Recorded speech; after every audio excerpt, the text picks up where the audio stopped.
لوگوں نے مغرب کا سفر کیا ہے، وہاں جہاز میں 12 کے بعد 14 نمبر سیٹ آ جاتی ہے، 13 نمبر سیٹ ہی نہیں ہوتی. یہ منحوس عدد ہے. یعنی آج وہ کہیں اڑانے بھر رہے ہیں اور کہاں سے کہاں پہنچ گئے ہیں، لیکن یہ ذوف الاعتقادیہ پوری دنیا کے اوپر موجود ہے. تاریخیں مخصوص ہیں کہ ان تاریخوں کو شادی کرو گے تو برکت ہوگی، اگر ان کے علاوہ کسی اور تاریخ میں شادی کرو گے تو ٹوٹ جائے گی. ہمارے ہاں بھی کچھ لوگ کہتے ہیں کہ سفر کے مہینے میں شادی ہو تو شادی کامیاب نہیں ہوتی، اور اگر کامیاب ہو بھی جائے تو اولاد نہیں ہوتی، اولاد ہو بھی جائے تو نیک نہیں ہوتی. عجیب فلسفہ ہے. سیدہ فاطمہ تو زہرا رضی اللہ تعالی عنہا کی شادی حضرت سیدنا علی المرتضیٰ رضی اللہ تعالی عنہ سے سفر کے مہینے میں ہوئی. مجھے بتاؤ ایسی کامیاب شادی بھی کوئی ہو سکتی ہے، اور ایسا اچھا جوڑا بھی کوئی ہو سکتا ہے؟ اور پھر کہتے ہیں اولاد نہیں ہوتی، حسن حسین اور زینب پیدا ہوئے. ایسی اولاد بھی ہو سکتی ہے. اچھا اولاد ہو جائے تو نیک نہیں ہوتی. مجھے بتاؤ حسین جیسا نیک کون ہوگا، حسن جیسا نمازی کون ہوگا، اور زینب جیسی پردے دار کون ہوگی؟ تو یہ لوگوں کی اپنی خواہشات ہیں، زبان پہ جو کہہ دیے لوگ وہی مان گئے. میں نے دیکھا ہے کہ بعض اوقات لوگ 1 گھنٹے کی تقریر سننے کے بعد بھی پھر بھی کہتے ہیں نہیں اصل ہمارے خاندان میں وہ واقعی منحوس ہے، فرق تو پڑتا ہے. جب اللہ کے محبوب نے کہہ دیا لا تیارہ، کوئی منحوس نہیں ہے، نہ دنوں میں منحوس، نہ ساعتوں میں منحوس، نہ افراد میں منحوس، ہمارے الو بھی منحوس نہیں ہے. تمہارے اندر کی برائیاں ہیں جو مجسم ہو کے تمہارے سامنے آتی ہیں، اس لیے کوئی منحوس نہیں. ہمارے والدین نے بچپن میں ہی ہمیں یہ باتیں اچھی طرح سے ازبر کروائیں اور ہماری تربیت اس طرح کی کہ ہم الحمدللہ کبھی بھی ذوف الاعتقادی کا شکار نہیں ہوئے. تو آپ بھی اپنی اولادوں کی ابھی سے ایسی تربیت کریں کہ ان کا توکل اللہ پر ہو، ان کا توکل اللہ کی بابرکت ذات پہ ہو، اور وہ اسی پہ بھروسہ کرنے والے ہوں. جب اس پہ بھروسہ کرنے والے ہوں گے تو زندگی سوکھی گزرے گی. کبھی مشکل آ بھی جائے گی تو پریشانی نہیں ہوگی کہ دیکھیے کبھی خنداں کبھی گریاں، کبھی اللہ کچھ عطا کرتا ہے کبھی کچھ عطا کرتا ہے. وہ محمود غزنوی کو بوڑھے لوگ محبوب تھے، لیکن سب سے زیادہ محبوب ایاز تھا. تو ایک دن اس نے اس کو خربوزہ دیا تو وہ چٹخارے لے کے کھا رہا تھا. بادشاہ نے چکھا تو وہ کڑوا تھا. کہا ایاز یہ تو کڑوا ہے. تو کہا کہ حضرت ہاں کڑوا ہے. تو کہا پھر تم مزے سے کھا رہے ہو. کہا ساری زندگی ساتھ سے میٹھی نعمتیں کھائی ہیں، آج ایک کڑوا مل گیا تو پھینک دوں. جب اس پہ توکل ہوگا تو کبھی تکلیف آئے گی تو بندہ کہے گا کوئی بات نہیں، جے سونا میرے دکھ وچ راضی تے میں سکھ نو چلے ڈاواں. تو بندہ کہے گا ٹھیک ہے کوئی بات نہیں ہے، یہ اس پہ بھی میں خوش ہوں. تو جب توکل اس پہ ہوگا تو پھر بندہ اس تکلیف میں بھی لذت لینے کا راستہ نکال لے گا. اور اگر یہ ہو کہ اس منحوسہ کی وجہ سے یہ سب کچھ ہوا ہے، کچیچیاں چڑھیں گی اس کے اوپر کہ اس نے یہ کیا ہے، مار ہی دوں قتل کر دوں، اس کو چھوڑوں نہ، زمین پہ رہنے کا حق ہی چھین لوں اس سے کہ اس منحوسہ کی وجہ سے یا اس منحوس کی وجہ سے یہ ہوا ہے. کوئی کسی کی وجہ سے نہیں ہوتا. یہ ہماری اپنی بدعمالیوں کی سزا ہے. اگر کوئی ہمیں نقصان در نقصان ہو رہا ہے تو توبہ کریں. 70,000 لوگ ایسے ہیں جو بغیر حساب جنت میں جائیں گے، ان کا کوئی حساب نہیں ہوگا. اللہ اپنے کرم سے انہیں یوں ہی جنت عطا فرمائے. صحابہ نے عرض کی یا رسول اللہ صلی اللہ علیہ وسلم وہ کون ہیں؟ تو آقا کریم نے ارشاد فرمایا کانو لا یکتوون، یہ وہ لوگ ہیں جو اپنے جسم پہ داغ نہیں لگاتے، مخصوص نشان جسم پہ لگا لیتے ہیں. یہ فلاں بزرگ کی نشانی ہے، یہ فلاں جو ہے وہ شہید کی نشانی ہے. اللہ نے جب تمہیں سالم الاعضاء پیدا کیا ہے تو اپنے بدن کو تم کیوں نشانی؟ اس نے ساری نشانیاں لگائی ہیں. اس کی نشانیاں اتنی پکی ہیں کہ اس نشانیوں میں فرق بھی نہیں لگتا نا. یہ تمہارے انگوٹھے کی نشانی ہے، 6 ارب انسانوں کو لے آؤ اور نشان انگوٹھا لے آؤ، کسی ایک کا بھی نہیں ملے گا. یہ نشانی تمہارے رب نے لگائی ہے. جیسی صورت تمہاری ہے ایسی صورت کسی اور کی نہیں بنائی. تمہیں منفرد بنایا. اس میں پوری کائنات میں سارے لوگ تمہارے جیسے ہیں لیکن تم پھر بھی الگ دکھائی دیتے ہو. سب کی 2 آنکھیں، سب کا ناک، سب کے ہونٹ، سب کا رنگ ملتا جلتا، لیکن سب کی شکلیں الگ ہیں. یہ زید ہے، یہ بکر ہے، یہ عمر ہے، یہ آس ہے، یہ فلاں ہے. دوسرے وہ ولا یسترقون، اور وہ رقیہ نہیں کرتے. یہ چھو منتر جادو ٹونا ہر وقت عاملوں کے پاس بھاگے پھرتے ہیں، اور وہ انہیں جو ہے وہ غلط سلط ٹوٹ کے ٹونے بتاتے ہیں اور وہ کرتے رہتے ہیں. عجیب لوگوں کے نفسیات ہوتے ہیں، صبح سے لے کر شام تک اسی چکر میں رہتے ہیں اور پھر ساری زندگی ان توہمات سے نکل ہی نہیں پاتے۔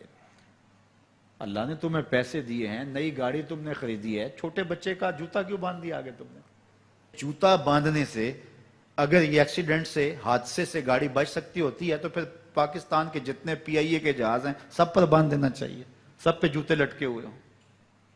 عجیب تم نے فلسفہ تراشا، کسی نے جو ہے وہ کالی رنگ کی پٹی باندھ دی نیچے، اس سے اس کو نظر نہیں لگے گی۔ گھوڑے کے پاؤں کے نیچے جو کھری لگی ہوئی ہوتی ہے، کچھ لوگوں نے اپنے گھروں میں وہ باندھی ہوئی ہوتی ہیں کہ اس سے ہمارے گھر کے اندر کوئی مصیبت نہیں آئے گی، کوئی تکلیف نہیں آئے گی۔ کسی نے ہنڈیا اپنے گھر کے اوپر الٹی رکھی ہوئی ہوتی ہے، یہ ہنڈیا بچا لے گی، اور میاں ہنڈیا کیا بچائے گی تجھے؟ اللہ کے قہر سے کچھ نہیں بچا سکتا۔ جب تمہارے اوپر کوئی مصیبت نازل ہونی ہے تو کچھ نہیں بچا سکتا۔ اگر بچنا چاہتے ہو تو پھر اللہ سے استغفار کرو، اللہ تعالیٰ کی تسبیح کرو، اللہ کی تحلیل کرو، میرے حضور پہ درود پڑھو، پھر دیکھنا کہ مصیبتیں ٹلتی ہیں یا نہیں ٹلتی ہیں۔ تو یہ خام خواہ کے رکیے، اور یہ عامل لوگ جو ہیں ان کا تو کام ہی یہی ہے، ان کا کام چلتا ہے لوگ ذوف الاعتقادی میں مبتلا رہیں، اور یہ کہہ دیتے ہیں کہ آپ کے خاندان میں ایک منحوس عورت ہے، یہ اس کا کیا ہوا ہے، تو کوئی نہ کوئی منحوس تو پہلے ہی انہوں نے طے کر رکھی ہوتی ہے، فوراً ذہن وہاں جا کلک ہو جاتا ہے۔ اس کا نون سے نام شروع ہوتا ہے، اس کا کاف سے نام شروع ہوتا ہے، اس کا جیم سے نام شروع ہوتا ہے، تو پورے خاندان میں کسی کا نام کاف، نون یا جیم سے تو شروع ہوتا ہی ہوگا، یا دوستوں میں، تو فوراً ذہن جو ہے ادھر منتقل ہو گیا۔ اب یہ بابا جی نے بتا دیا ہے، ہاں ہاں ہاں اس نے یہ بات کی تھی، کچھ باتیں یاد آنے لگیں، اس کاف سے شروع ہونے والے نام کے ساتھ نفرت پیدا ہو گئی۔ اس بابے نے نفرت کا کاروبار کیا ہے، اس نے تو 100 روپے 200 روپے لے لیے، لیکن دو انسانوں کے اندر نفرت ڈال دی۔ اس کا گریبان کل قیامت کے دن پکڑا جائے گا۔ ان ملنگوں کے پاس، ان ذوف الاعتقادی کو پھیلانے والوں کے پاس کبھی نہ جاؤ۔ تمہیں مصیبت پڑی ہے، تمہیں لگ رہا ہے کہ شاید میرے اوپر جادو ہے، تو پڑھو نا سورہ بقرہ، جادو جڑ سے اکھڑ جائے گا۔ 40 دن اپنے گھر میں سورہ بقرہ پڑھو، برکت ہوگی۔ کہتے ہیں مولوی صاحب 40 دن تو نہیں پڑھی جا سکتی، 2.5 پارے، ہمیں کوئی تعویذ ہی کر دیں۔ ہم شارٹ کٹ چاہتے ہیں نا، روزانہ صبح 2.5 پارے سورہ بقرہ پڑھے، یہ تو ہم سے نہیں پڑھی جائے گی، تو آپ کوئی تعویذ ہی لکھ دیں۔ کاروبار میں برکت نہیں، میں کہتا ہوں پڑھو نا سورہ واقعہ، 3 رکوع ہیں، برکت ہوگی۔ ہم کہتے ہیں ہمیں تعویذ ملنا چاہیے، بس وہ ہم گلے میں رکھ دیں، بٹوے میں رکھ لیں، پرس میں رکھ لیں، اور ہمارا کام ہو جائے، ہمیں کچھ بھی نہ پڑھنا پڑے، ہمیں وضو تک نہ کرنا پڑے، نماز نہ پڑھنی پڑے، اور برکت ہو جائے۔ ایسے برکت تو نہیں آتی۔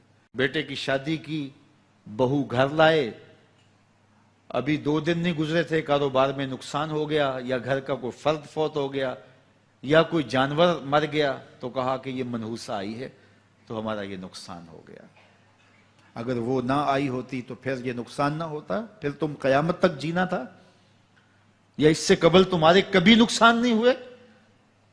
تمہارے گھر کے اندر بیٹیاں موجود ہیں، یہ بھی کل کسی کی بہو بنیں گے، اور ان کا بھی کوئی نقصان ہو سکتا ہے، اور یہ بھی منحوسہ قرار دی جا سکتی ہے۔ پھر تانو تشنی کے تیر جو ہے وہ اس کے اوپر لگائے جانے لگے۔ کتنی زیادتی ہے، کتنا ظلم ہے، کسی کا دل توڑنا، کسی کا دل دکھانا، کسی کو منحوس قرار دے دینا۔ از خود تمہارے پاس کیا سند ہے؟ تمہیں الہام ہوا ہے؟ کیا حجت ہے، کیا دلیل ہے تمہارے پاس کہ کسی کو تم نے منحوس قرار دے دیا؟ کتنا مکار ہے انسان، اپنی بدعمالیوں کو، اپنی نیت کے کھوٹ کو، اپنی نیت کی کوتاہیوں کو، اپنی سستیوں کو، اپنے عمل کی کمیوں کو دوسرے کے اوپر مڑ دیتا ہے۔ کاروبار تو نے صحیح نہیں کیا، نقصان ہو گیا۔ صبح 12 بجے اٹھ کے تو گھر سے جا رہا ہے اور نقصان ہو گیا۔ تو نے 2 نمبر مال بیچا، آج پکڑا گیا اور نقصان ہو گیا۔ تم نے ٹیکس نہیں دیا، تم نے زکوٰۃ نہیں دی، تم نے دروازے پہ کھڑے ہوئے سائل کو جھڑکا، نقصان ہو گیا۔ یہ تمہارے پاپ ہیں جو مصیبت بن کے تمہارے سامنے آتے ہیں، یہ تمہاری بے تدبیریاں ہیں، تمہاری ناحکمتیاں ہیں، یہ تمہاری بے احتیاطیاں ہیں، یہ تمہارا تکبر ہے، یہ تمہارا غرور ہے، یہ تمہارا عجب ہے، یہ تمہاری ریاکاری ہے، یہ تمہاری خیانت ہے، یہ تمہاری دھوکہ بازی ہے، یہ تمہارے قلب کے اندر چھپی ہوئی نفرت ہے، جو آج تمہیں مصیبت بن کے جس کا سامنا کرنا پڑ رہا ہے۔ یہ تمہارے اندر کے عیب ہیں جو مجسم ہو کے تمہارے سامنے آئے ہیں۔ اللہ تعالیٰ نے قرآن مجید میں ارشاد فرمایا وَمَا أَصَابَكُم مِّن مُّصِیبَةٍ فَبِمَا كَسَبَتْ أَيْدِيكُم، جو تمہارے اوپر مصیبت آتی ہے وہ تمہاری اپنی کرتوتوں کی وجہ سے آتی ہے۔ بیماری آئی تمہارے پرہیز نہ کرنے کی وجہ سے آئی، بیماری آئی تمہارا زیادہ کھا لینے کی وجہ سے آئی، بیماری آئی تمہارا نامناسب غذا لینے کی وجہ سے آئی، بیماری آئی وقت پہ سوئے نہیں، وقت پہ اٹھے نہیں، تم نے کسی سے زیادتی کی، بیماری تمہاری بدعمالیوں کی سزا ہے، مصیبت کا آنا، تکلیف کا آنا تمہاری بدعمالیوں کی سزا ہے۔ اور منحوسہ یہ خاندان کی خاتون ہے، تو یہ دوسرے کے اوپر مڑ کے اپنی کوتاہی، اپنی غلطی دوسرے کے اوپر لگا دی اور اس کو منحوس قرار دے دیا۔ اگر کسی کا کام تمہیں دیکھ کر کے اچھا نہ ہو تو پھر تم بھی منحوس قرار پائے نا۔ اگر آج تم کسی کی بہن کو، کسی کی بیٹی کو منحوس قرار دیا ہے اور خاندان کے اندر اس کو منحوس مشہور کر دیا ہے، تو اگر کوئی یہ مشق تمہاری ماں پہ کرے، تمہاری بہن کو منحوس قرار دے دے، تمہاری بیٹی کو منحوس قرار دے دے، تو تمہارے دل پہ کیا گزرے گی؟ یہ کتنا ظلم ہے، کتنی بڑی زیادتی ہے کہ آج خود کسی کو منحوس قرار دے دیا۔ کوئی منحوس نہیں ہے، کوئی لمحہ منحوس نہیں ہے، کوئی شخص منحوس نہیں ہے، کوئی وقت منحوس نہیں ہے، کوئی گھڑی منحوس نہیں ہے۔ مصیبت کا آنا، تکلیف کا آنا تمہاری بدعمالیوں کی سزا ہے۔ لیکن قرآن نے کیا خوب بات فرمائی، وَيَعْفُو عَن كَثِيرٍ، ابھی تو بہت ساری باتیں ہم معاف ہی کر دیتے ہیں۔ تم نے کوئی گناہ کیا، پھر تمہارے ہاتھ اٹھ کے ہم نے معاف کر دیا۔ تم نے کوئی گناہ کیا، تم نے صدقہ کیا، ہم نے معاف کر دیا۔ تم نے کوئی گناہ کیا، تم نے سجدہ کیا، ہم نے معاف کر دیا۔ تم نے گناہ کیا، تم نے وضو کیا، ہم نے سارے گناہ جھاڑ دیے۔ تو کچھ اعمال ایسے ہیں کہ جن کی سزا بھگتنی پڑتی ہے لازمی، لیکن زیادہ عمل ایسے ہیں اللہ فرماتا ہے ہم زیادہ یوں ہی معاف کر دیتے ہیں، اور اگر ہم سارے معاف نہ کریں تم چل ہی نہ سکو، زندگی تمہاری گزرے ہی نہ، اتنی مصیبتیں تمہارے اوپر ٹوٹ پڑیں۔